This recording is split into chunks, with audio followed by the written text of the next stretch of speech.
Mondialisation, développement ou encore progrès, le monde dans lequel nous vivons aujourd'hui est façonné pour effacer les cultures et les traditions de tout peuple qui ne sait s'adapter à ces évolutions. Et très souvent dans ce processus, la culture et l'idéologie de la puissance dominante ou de l'Occident de façon générale a fait de l'éradication de toute autre forme de culture son cheval de bataille. Et dans ce vacarme industrialisé, le continent africain est sans doute le plus perdant de tous. Et si cela continue ainsi, dans quelques années on parlera de l'Afrique au passé.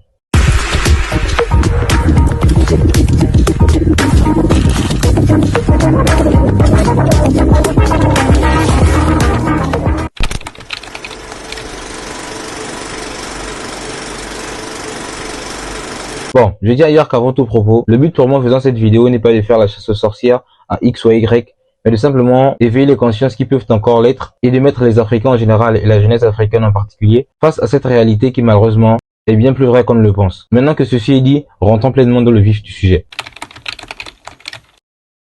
Alors à l'instar de plusieurs régions dans le monde, l'Afrique de par son passé colonial et surtout de la période post-indépendance des pays africains a très vite compris que le réel défi de l'avenir était de rattraper son retard en matière de développement et de s'aligner aux normes des pays développés. Et d'ailleurs on a très souvent été fortement surchargé par ces messages très politiques qui nous promettaient des pays africains émergents à l'horizon 2025 pour certains. Faire du Gabon un pays émergent à l'horizon 2025, telle est la volonté politique et l'ambition du chef de l'État Ali Bongo Ondimba, mise en place en août 2009. Ce plan décliné en plusieurs phases a pour objectif de renforcer les orientations stratégiques du gouvernement qui lui permettraient de répondre efficacement aux besoins de base des Gabonais. Le plan Sénégal émergent, le pétrole, le gaz, l'énergie, l'agriculture, la sécurité, la santé et l'éducation sont les principaux points qui étaient au menu du traditionnel discours à la nation du président Macky Sall ce 31 décembre 2016. Vu comme ça paraît évident parce que c'est le sacrifice qu'il fallait faire pour faire partie de la cour des grands et développer profondément le continent africain. Et c'est vrai que depuis quelques années, les résultats sont là, les chiffres ne mentent pas. Entre 1970 et 2020, la plupart des pays africains ont connu une croissance phénoménale. On a par exemple l'exemple du PIB de l'Afrique du Sud qui est passé de 19 milliards de dollars en 1970 à plus de 302 milliards en 2020. Ou encore le Nigeria de 10 milliards en 1970 à plus de 430 milliards en 2020. Et on peut même aussi citer l'exemple de l'Égypte qui est passé de 8 à 363 milliards de dollars de PIB en 2020. Rien à dire, on voit très clairement que l'Afrique commence à réellement relever la pente. Tout aurait pu se limiter à cette simple sphère économique, c'est-à-dire l'Afrique qui se développe et qui entame de réels progrès.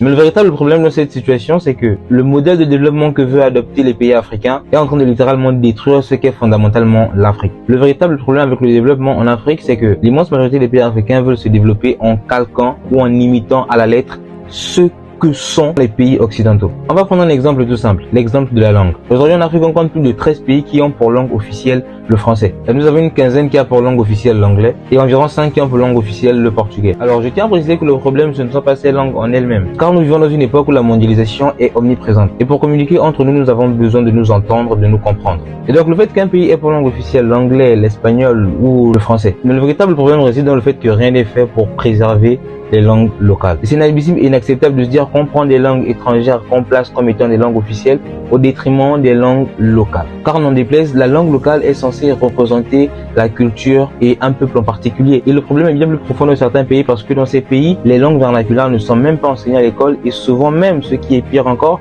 elles peuvent être prohibées. Je prends un exemple tout simple du Gabon d'où je viens. Figurez-vous qu'au Gabon, on n'a pas le droit de parler sa langue vernaculaire à l'école. L'école où on est censé inculquer les valeurs patriotes, civiques à chaque élève. Alors je comprends la pensée derrière, peut-être de se dire qu'il y aura des clivages ou des incompréhensions entre certaines personnes, entre certains élèves, mais ça ne peut pas se justifier. L'école est l'endroit où les élèves, où les apprenants doivent apprendre à mieux connaître leur pays, à mieux connaître l'histoire de leur pays, à mieux connaître l'origine même de leur nation, afin de susciter en chacun d'entre eux un fort sentiment d'appartenance. Mais je suis également conscient qu'il y a plusieurs pays en Afrique qui font des efforts en ce sens. Et je crains que dans quelques années, dans 50 ans ou dans 100 ans, on n'entende plus parler de l'Afrique comme étant le continent avec toutes ses diversités et ses particularités, avec des langues différentes, mais une Afrique où on parle principalement français, anglais, portugais, bref, des langues qui ne sont clairement pas originaires de ces pays-là. Alors encore une fois, le but pour moi ici n'est pas de dire que maîtriser ces langues étrangères c'est un problème, mais le problème c'est de mettre à côté la transmission justement culturelle, linguistique que nous avons en Afrique au rythme de les voir toutes disparaître à un moment donné. Et c'est d'autant plus important qu'en général nous n'avons pas de traces écrites très souvent, nos langues sont plus parlées qu'écrites. Il y a très peu de traces écrites, d'où l'importance de les préserver et de les mettre en avant. On pourra voir encore dans un siècle, dans 2 siècles, des enfants pourront continuer à pérenniser et à perpétuer cette identité, cette particularité du continent africain. Et je pense que nous arrivons à un moment charnière de notre époque où les anciens sont en train de passer. C'est maintenant à nous, la jeunesse africaine, d'être conscient de ça et de se dire que je vais préserver ma culture en maîtrisant la langue que je parle. Je vais préserver ma culture en identifiant et en m'appropriant clairement ma langue afin de la valoriser et ainsi éviter qu'elle ne disparaisse. Alors que chacun prenne sa responsabilité afin de préserver et de continuer à porter haut l'image et la beauté de la diversité du continent africain. Alors merci les gars d'avoir regardé cette vidéo, elle a été un peu plus longue que d'habitude. N'hésite pas à t'abonner à la chaîne si ce n'est pas encore fait. Donc merci les gars, je vous souhaite une excellente soirée ou journée, ça dépend du moment où regardez cette vidéo.